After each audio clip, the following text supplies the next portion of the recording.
मेरी जवान बहन थी जो गांव में रहती थी। पढ़ाई की वजह से मैंने उसको अपने पास शहर बुला लिया। मेरा शौहर मुझसे बहुत प्यार करता था। उसको मेरी बहन से कोई परेशानी नहीं थी, लेकिन अक्सर रात को मुझे कोई होश न रहती। सुबह उठती तो मेरी बहन रो रही होती और कहती मेरे पेट में बहुत दर्द है। रोजाना ऐसा होने लगा। फिर एक रात जब मेरा शौहर मेरे कमरे में नहीं था तो मैंने देखा मेरा शौहर मेरी बहन के कमरे में है। ये देखकर मेरे सर पर आसमान फट गया, क्योंकि वो मेरी बहन के साथ। मेरी शादी को 2 साल बीत गए थे। शौहर बहुत मोहब्बत करने वाला था, मेरा ख्याल भी बहुत रखता था। मैं अकेली रहती थी, सास ससुर की जिम्मेदारी से आजाद थी, क्योंकि साबिर के वालिदैन इंतकाल कर चुके थे। एक दिन मेरी छोटी बहन का फोन आया, कहने लगी, आपी, अब्बू मुझे कॉलेज में तालीम जारी रखने के लिए मान गए हैं। वो मुझसे 5 साल छोटी थी, 11वीं में दाखिला लेना चाहती थी। कहने लगी, लेकिन अब्बू की एक ही शर्त है कि मैं हॉस्टल के बजाय आपके घर रहूं। मुझे अब्बू की बात ठीक ही लगी थी। यही दुरुस्त फैसला था। जब मैं शहर में रहती थी तो हॉस्टल में नाइमा का रहना मुझे भी गैर मुनासिब ही लगा। मैंने कहा, ठीक कहा है अब्बू ने, तुम मेरे घर आ जाओ। चंद दिन बाद ही नाइमा को मेरा भाई मेरे घर छोड़ गया था। मेरे शौहर को भी इस बात पर कोई इतराज नहीं था। मैं नाइमा के आ जाने पर बहुत खुश थी। वो कॉलेज से आकर मुझसे बातें करती, किचन में मेरा हाथ भी बटा देती थी। उसके आने से मैं खुश हो गई थी। एक रात मेरी आंख खुली तो शौहर कमरे में नहीं था। मैं उठकर कमरे से बाहर आई तो मुझे किचन से नाइमा की हंसने की आवाजें आ रही थी। मैं किचन में आई तो नाइमा के साथ अपने शौहर साबिर को देखकर कुछ हैरान हुई थी। दोनों किसी बात पर हंस रहे थे। मुझे देखकर नाइमा मेरे पास आ गई, कहने लगी, साबिर भाई ने आज तो मुझे डरा ही दिया था आपी। मैं अपने लिए चाय बना रही थी कि भाई पीछे से आकर चिल्ला कर बोले। मेरे तो डर के मारे जान ही निकल गई थी। साबिर हंसने लगे, नाइमा से कहने लगे, तुम तो बच्चों की तरह से डर जाती हो। फिर मेरी तरफ मुतवज्जो होकर बोले, मुझसे कहने लगे, मैं पानी पीने आया था। नाइमा को देखकर शरारत सूझी। जब से ये घर पर आई है तुम भी कुछ हंस बोल लेती हो, घर में एक रौनक सी लग गई है। बात एक आम सी नौयत की थी। मैंने भी मुस्कुराकर बात बदल दी। लेकिन अब एक अजीब सी बात मेरे साथ होने लगी थी। रात को नाइमा मुझे दूध का गिलास देती, जिसे पीकर मुझे गहरी नींद आने लगती थी। न जाने क्यों मुझे नाइमा की बातें कुछ मशकूक सी लगने लगी थी। वो अकेली किचन में काम कर रही होती। जब मैं अचानक से किचन में जाती तो वो यूं डरती जैसे न जाने कौन आया हो। जब मैं उसे डरने की वजह पूछती तो वो मुस्कुराने लगती और बात को टाल जाती। मैं एक बार उसके कमरे में गई तो वो मोबाइल पर किसी से फोन पर बात कर रही थी। मैं कमरे के बाहर खड़ी होकर बात सुनने लगी। वो किसी से कह रही थी, अगर आप ही को पता चल गया तो वो मेरे बारे में क्या सोचेंगी। ये किससे बात कर रही थी और मुझसे क्या छुपाया जा रहा था। मैं ये सोचने लगी कि फिर वो कहने लगी, कब तक छुप छुप कर मिलते रहेंगे हम। उसके बाद वो फोन पर हर बात का जवाब हाँ हूं में देने लगी। मैं वापस पलटकर अपने कमरे में आ गई। किससे बात कर रही थी और इस किस्म की बातें। आज रात मैंने दूध नहीं पिया। रात को मैंने गहरी नींद सोने का नाटक किया। रात के 1 बजे साबिर कमरे से बाहर निकल गए। कुछ देर बाद मैं भी कमरे से बाहर निकल गई। बातों की आवाजें मुझे नाइमा के कमरे से आ रही थी। मैंने जब उसके कमरे का दरवाजा खोला तो मेरे पैरों तले से जमीन ही निकल गई। बेइख्तियार ही मैंने अपने मुंह पर हाथ रख लिया। सामने नाइमा बिना दुपट्टे के बदहवास खड़ी थी। साबिर उसके पास खड़े थे। साबिर ने मुझे पलट कर देखा तो मेरे पास आ गए, कहने लगे, बहन को यहाँ बुलाने का तो बहुत शौक था तुम्हें। अब अगर वो आ गई है तो उसका ख्याल भी तो रखा करो। तुम तो शायद बेहोशी की नींद सोती हो। मैं कमरे से बाहर आया तो नाइमा की चिल्लाने की आवाज सुनकर उसके कमरे में आया था। छिपकली उसके दुपट्टे पर थी, इसलिए मुझे उसका दुपट्टा उतार कर दूर फेंकना पड़ा। नाइमा अब भी खौफजदा सी अपनी जगह खड़ी थी। मैं तेजी से उसके पास आई। वो शायद छिपकली से हद दर्जा डरी हुई थी। मैंने नाइमा को अपने साथ लगा लिया। वो मेरे साथ लगकर फूट फूट कर रोने लगी। मैंने उसे दिलासा दिया, लेकिन वो तो यूं बिलक बिलक कर रो रही थी जैसे कोई छोटा बच्चा रो रहा था। उसकी दिल की धड़कनें तेजी से चल रही थी। मैं नाइमा को अपने कमरे में ले गई। वो रात भर वक्फे वक्फे से डरती रही। बचपन से ही वो छिपकली से डरती थी। मुझे नहीं मालूम था कि अब भी उसे छिपकली से इतना खौफ आता है। 2 दिन मैंने उसे अपने साथ ही सुलाया, लेकिन वो चेहरे से मुझे बीमार बीमार सी लग रही थी। कहने लगी, आप ही मुझे वापस गांव भेज दें। मैंने कहा, तुम्हें तो आगे पढ़ने का बहुत शौक है। मेरी बात पर वो अफसरदा सी हो गई। कहने लगी, शहर रास नहीं आया मुझे, मेरा यहाँ दिल नहीं लगता। मैंने कहा, ठीक है।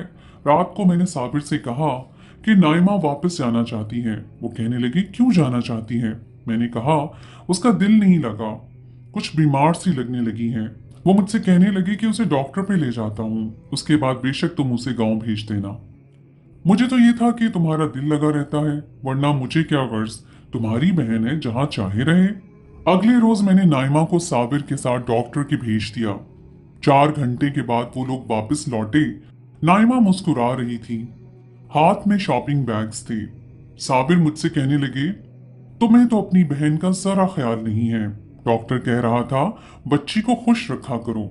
अब मैंने इसे ढेर सारी शॉपिंग करवाई है, देखो कैसे खुश है। मुस्कुराते हुए नाइमा ने मेरे गले में बाहें डाल दी। मैं बहुत खुश हूँ आपी, मुझे साबिर भाई ने खूब शॉपिंग करवाई है और आपके लिए भी एक खूबसूरत सी घड़ी खरीद के लाए हैं। फिर वो मुझे शॉपिंग बैग से सारी चीजें दिखाने लगी। ये बात नहीं है कि मुझे ये सब कुछ बुरा लगा। साबिर ने जो कुछ भी लेकर दिया था, मेरी ही बहन को लेकर दिया था, लेकिन इन 2 सालों में मुझे कभी इतनी ज्यादा शॉपिंग नहीं करवाई थी। हमेशा यही कहते, मेरा बजट ज्यादा नहीं है, इसलिए इतना कुछ लेने की जरूरत नहीं है। न जाने क्यों मुझे ये सब अच्छा नहीं लग रहा था। रात को मैंने साबिर से कहा, आपको क्या जरूरत थी नाइमा को इतनी शॉपिंग करवाने की?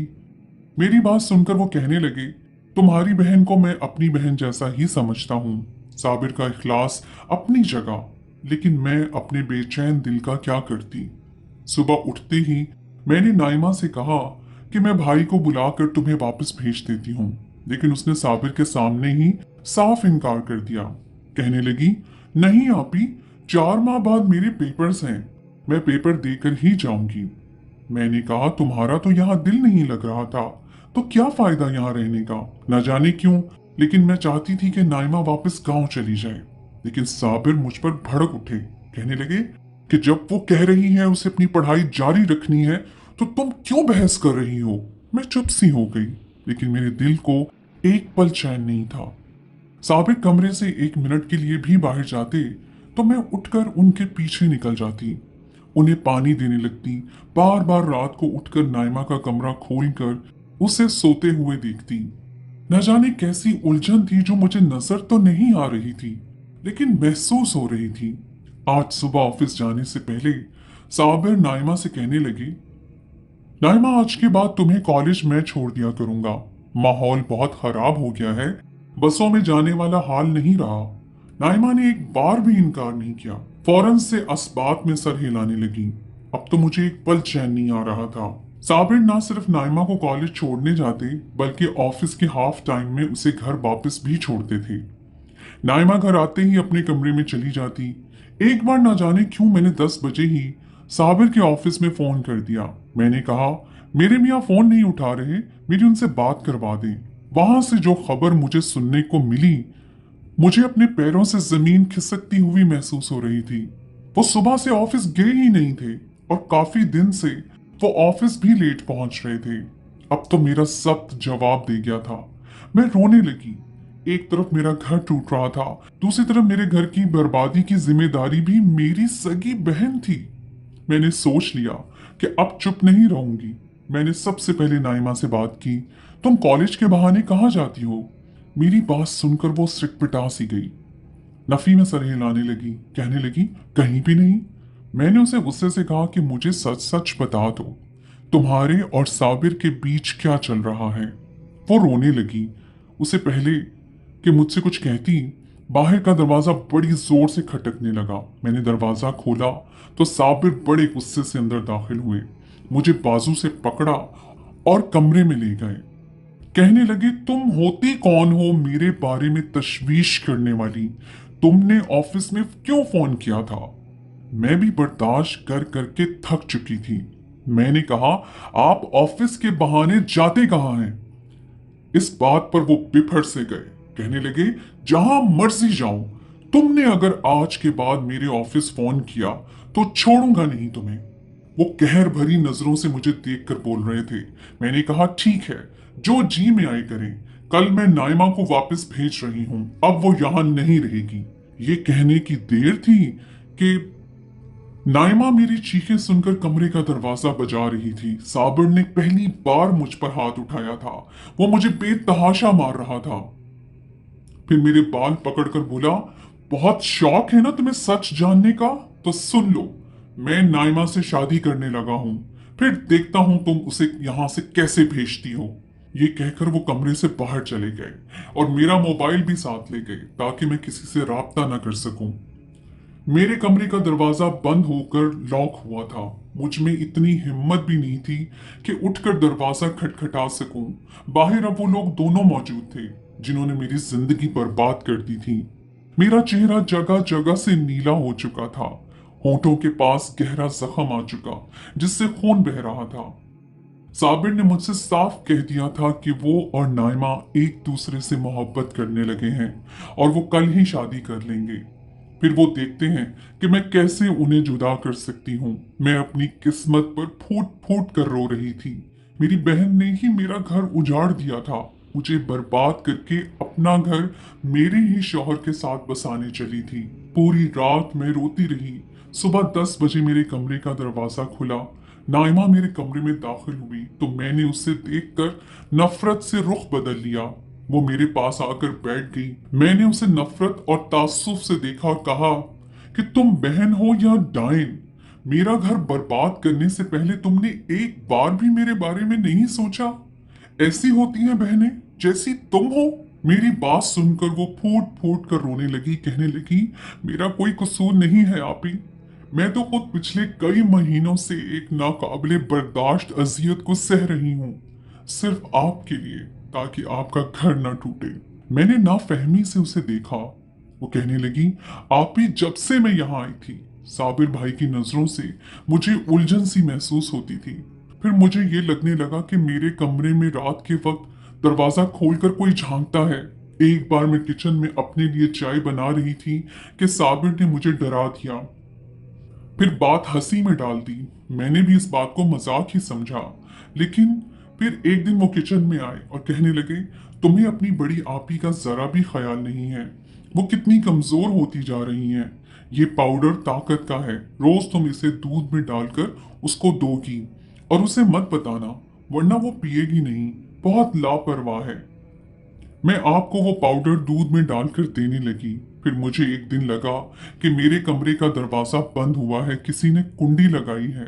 जब मेरी आंख खुली तो साबिर भाई सामने खड़े थे। मैंने फौरन साइड टेबल पे रखा दुपट्टा खुद पर ओढ़ा, लेकिन वो कमीनगी से हंसते हुए कहने लगे, मुझसे इतना क्यों घबरा रही हो, मैं कोई गैर थोड़ी हूँ। उनकी बात सुनकर मैं बेड से खड़ी हो गई। मैंने कहा, आप इस वक्त मेरे कमरे में क्यों आए हैं? वो कहने लगे, इस वक्त कोई किसी लड़की के कमरे में क्यों आता है? मुझे उनसे खौफ सा महसूस होने लगा। मैं कमरे के दरवाजे की तरफ भागी ताकि कमरे से बाहर निकल सकूं, लेकिन वो मुझे बाजू से पकड़कर बेड पर फेंक चुके थे। मैंने चीख चीख कर आपको मदद के लिए पुकारना चाहा, लेकिन आप नहीं आई। वो मेरे मुंह में हाथ रख चुके थे। मेरा रो रो के बुरा हाल था, मैं अपनी इज्जत खो चुकी थी। वो मेरे कमरे से निकलकर जा चुके थे और मुझे ये धमकी भी थी कि अगर मैंने किसी को कुछ भी बताया तो वो आपको तलाक दे देंगे और मुझे भी जान से मार डालेंगे। मेरा सब कुछ लुट गया था, मैं बर्बाद हो चुकी थी। मेरा जी चाहा मैं खुद को खत्म कर लूं या उस शख्स को ही मार डालूं जिसने ना किसी रिश्ते का लिहाज रखा, ना ही इंसानियत के तकद्दुस का। मैंने बहुत बार कोशिश की कि आपको इस सच्चाई से आगाह कर दूं, लेकिन उनकी घूरती हुई नजरें मुझे अंदर से दहला देती थीं। वो रोज मुझे दूध में एक पाउडर डालकर देते और कहते, जाकर ये अपनी बहन को पिला कर आओ। मैं जान गई थी कि उसमें जरूर कोई नशा आवर दवा है ताकि आप उठ ना सकें। वो रोज मेरी इज्जत को पामाल करते और मैं बेबसी से आंसू बहाती रहती। एक बार मुझे फोन पर कहने लगे, मैं तुम्हारे लिए एक खूबसूरत लिबास लाऊंगा, वो तुम रात को पहन लेना। मैंने कहा कि आप ही को पता चल जाएगा तो वो क्या सोचेंगी। वो कहने लगे, उसे खबर नहीं होगी। मैं उनसे बचने के बहाने ढूंढती थी, रोती थी। वो मुझे हर वक्त धमकाते रहते थे, हरासा करते थे। कहते थे तुम्हारा बाप बीमार रहता है, अगर तुमने किसी के सामने जरा सा भी मुंह खोला तो मैं तुम्हारी बहन को तलाक दे दूंगा। तुम्हारा बूढ़ा बाप तो सुनकर ही मर जाएगा और तुम्हारी हकीकत जानकर तुमसे भी कोई शादी नहीं करेगा। मेरा कोई कुछ नहीं बिगाड़ सकता, मुझे तो और बहुत सी मिल जाएंगी। तुम्हारी बहन के घर का बसना और उजड़ना तुम्हारे हाथ में है नाइमा। एक बार वो दरवाजे की कुंडी लगाना भूल गए, फिर उन्हें फिक्र भी नहीं थी क्योंकि वो जानते थे कि नशा आवर दूध आप पी चुकी हैं। लेकिन आप अचानक से मेरे कमरे में आ गई तो उन्होंने छिपकली का बहाना रचा दिया। मैं ये अजियत सह सहकर थक चुकी थी, इसलिए आपके साथ लगकर रोने लगी। वो मुझे पीछे से इशारे कर रहे थे कि अगर तुमने जुबान खोली तो मर जाओगी। मुझे उनसे बहुत डर लगता था। मैंने इसलिए आपसे कहा कि मुझे वापस घर भेज दें, लेकिन आपने मुझे उनके साथ डॉक्टर पर भेज दिया। मुझे किसी डॉक्टर के पास वो लेकर नहीं गए थे, मुझे शॉपिंग करवाई और कहते मुस्कुराती हुई घर में दाखिल होना और खुश दिखाई देना, वरना तुम्हारी बहन बर्बाद हो जाएगी। मैं उनके हाथों की कठपुतली बनकर रह गई थी आप ही। ये कहकर वो रोने लगी। मैं किसी बेजान मुजस्मे की तरह उसे देख रही थी। वो कहने लगी कि उन्होंने ही इसे कहा था कि वो गांव जाने से इनकार कर दे। फिर उसे कॉलेज के बहाने से किसी होटल में ले जाने लगे क्योंकि घर में आप उनका ध्यान रखने लगी थी। उन्हें अकेला नहीं छोड़ती थी, ना ही नशे वाला दूध पीती थी। और फिर जो कुछ हुआ वो आपके सामने है। मुझे बताएं आप ही, मेरा क्या कसूर है? आपका घर बचाने के लिए मुझे रोज एक कड़ी आजमाइश से गुजरना पड़ता है। मुझे उनसे शादी नहीं करनी आप ही। वो मुझे शादी का जोड़ा देकर गए हैं, कह रहे थे जब मैं आऊं तो तैयार रहना, मैं निकाह ख्वाह और गवाह साथ लेकर आऊंगा। आपके कमरे की चाबी भी वो छुपा कर गए थे ताकि मैं आपसे बात ना कर सकूं। लेकिन मैं देख चुकी थी कि चाबी कहाँ रखी है, इसलिए आपका दरवाजा खोल दिया। मुझे बचा लें आप ही, खुदा के लिए मुझे इस दरिंदे सिर्फ शख्स से बचा लें। ये कहकर वो रोने लगी। उसके साथ लगकर मैं भी फूट फूट कर रोई थी। 2 साल बाद इस शख्स के साथ रहकर भी उसकी घटिया नेचर को नहीं समझ सकी। जो अजियत मेरी छोटी बहन सह रही थी वो शायद मेरी तकलीफ से कहीं ज्यादा थी। मैं अब सोच चुकी थी कि मुझे क्या करना है। मैंने शादी का जोड़ा खुद पहन लिया और अपनी बहन को अपने कमरे में लॉक कर दिया। उसे कहा तुम चादर ओढ़कर यूं लेटना जैसे सो रही हो। मैं दुल्हन बनकर घूंघट निकाल कर अपनी बहन के कमरे में बैठ गई। पहले मेरा शौहर मेरे कमरे में गया, वो समझा मैं सो रही हूँ, इसलिए मेरे पास मुझे नाइमा समझकर आ गया। कहने लगा आज हमारा निकाह हो जाएगा, फिर तुम्हें मुझसे कोई जुदा नहीं कर सकेगा।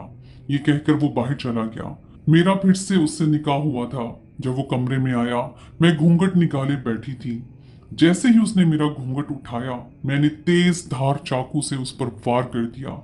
इस अफताब के लिए वो तैयार नहीं था, इसलिए वो संभल नहीं पाया।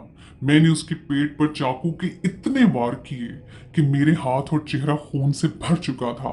वो सब बेजान वजूद की तरह मेरे सामने लेटा था। मैं कमरे से बाहर निकल गई।